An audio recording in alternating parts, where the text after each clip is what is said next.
Hello, this is Francis from McCaffrey's Crafts, and today I thought I'd answer a question that I do get emailed and contacted a lot. A lot of people ask me, like, how do I get started in stick making? And they've looked at some videos, they've seen some things that they might want to do, and they're looking for a new hobby, especially the way things are in the world at the moment, with people being stuck at home due to this worldwide thing going on.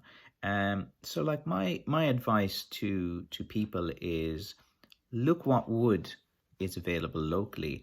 Like you don't specifically need a blackthorn piece of wood to start working, because again it can take about 2 years for the wood to season. So my first advice is just kind of walk around your local area and kind of learn about what woods are there. Try to be able to identify the woods, and if you start learning firstly about your area, about what woods are there, and the types of trees, the types of woods. Because I get messages from people in America, from Australia, from Europe, from all different places, and everywhere is going to be a bit different. Like there's certain woods that are plentiful in one area, but are not in the other.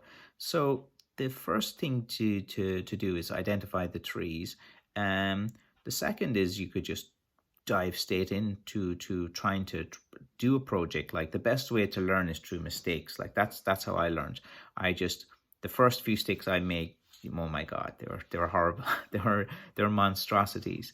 And then I didn't know how to straighten wood, or I didn't know how to do anything, and they just looked not great.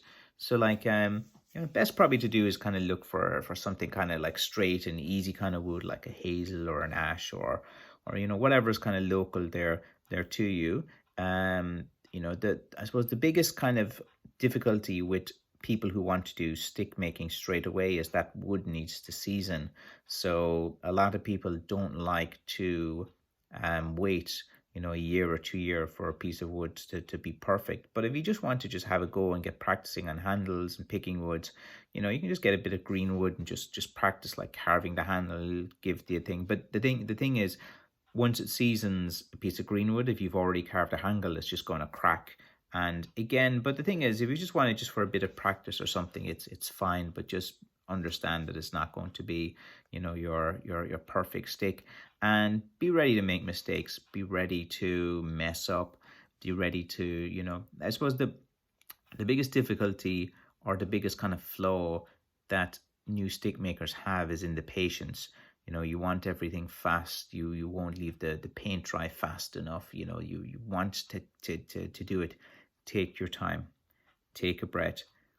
This is a long-term endeavor. Like even for the first year, you just focus on learning the sticks.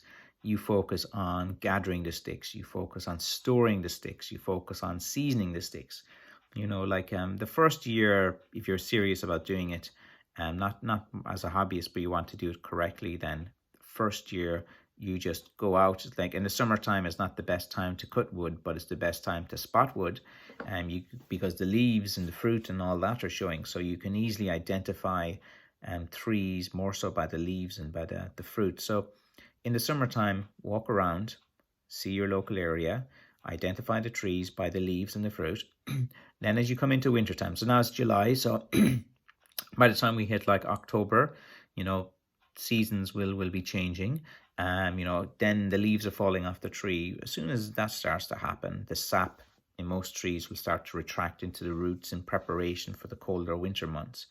So then like around November, December, you can start your cutting season. Get the right cutting tools, get the right protection, eye protection as well. Treat this, with the respect that it deserves. Take your time, go out and cut the wood, plan for it, but also have a space at home that you can store the wood. You're going to have to store the wood in a dry place that air circulates quite well. There has to be kind of moving air back and forth. Then you learn how to season the wood. Usually put like the heavy side kind of down, and you leave gravity kind of do its thing as it's going. You'll have to seal the ends as well. You get the ends, you put like any sealer that you can get in your local hardware store. It's quite a common product. It's as common as paint. You have to seal the wood before put on your primer, put on your final coat and stuff like that. And bear in mind, there's actually a lot to learn in stick making. It's not just grab a piece of wood, paint it, and there you go. There's loads of different steps. And again, look, today what I'm just trying to convey to new people is take your time, learn about the area, focus more so on the cutting and the storing of the wood this year, like the handle carving, the finishes, all of that. That's further down the line. You got to learn to crawl before you can walk. Then when you can walk, you can learn to start to sprint, and you'll be running, but it'll take a while. And this can be one of the most rewarding hobbies you'll ever have. There's nothing like bringing a project to completion. You get this like rush, and you feel pretty good. You start giving some sticks to local people in the community. Then once you get a bit better at it, you can start doing the little markets and stuff and see what people like in your product. You might think a product is brilliant, this is amazing, and then someone look at it and goes, that's crap. Like, sometimes you need to hear the negative people so that you can improve as a creative person, because when you're kind of a bit creative and creating things, sometimes your mind runs away with you, which can be a good thing because you can think of new ideas and stuff, but you kind of need those annoying people that come up and goes, well, this handle doesn't fit well in my left hand, or this doesn't feel right, or I'm not sure about the color. Because once you're kind of receptive to people as well, and you kind of listen to them, you kind of improve. That's why, like, in the world, if you have a load of yes men around, you'll never get anywhere. And, even it's kind of, with politics and with governments, and everyone support one side, one support the other. I think it's kind of both to have two sides, because you need one side to say, okay, this is what we think, the other side to say no. And sometimes the people saying no can highlight something, and they're very valuable in any process. Again, this is just my own kind of thinking on the project. But I thought I'd just give it a chat today to all the new stick makers, that it's easier just to communicate like this in a video than keep writing hundreds of emails, because I do this as a full-time job, so I don't have the time to message everyone one by one when they're looking to start in stick making. And by all means, like, you can email me some questions, and I'll probably just answer the questions in these videos, because then once I've done the video once, I can just send them the link to the video rather than keep writing back, because I prefer, I like talking. It's easier to me than to kind of writing. Anyway, thank you for watching, and I'm really glad that you've taken an interest in stick making, and I'll encourage you, and I'll give you my advice, and most importantly, I'll tell you my mistakes that I've done along the way.